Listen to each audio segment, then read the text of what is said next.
এখানে ভেন্ডি কেটে নিয়েছি, পেঁয়াজ লঙ্কা। ভেন্ডি ভাজি আমার খুবই পছন্দের একটা জিনিস। তো এই যে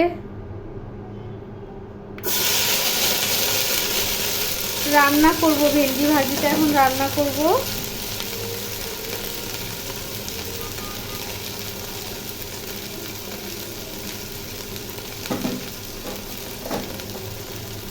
আপনাদের দাদাভাই ভেন্ডি পছন্দ তেমন খুব একটা করে না, মানে পছন্দ করে চচ্চড়ি, মানে ভেন্ডিটা হচ্ছে আলু দিয়ে চচ্চড়ি পছন্দ করে, আর আমি হচ্ছে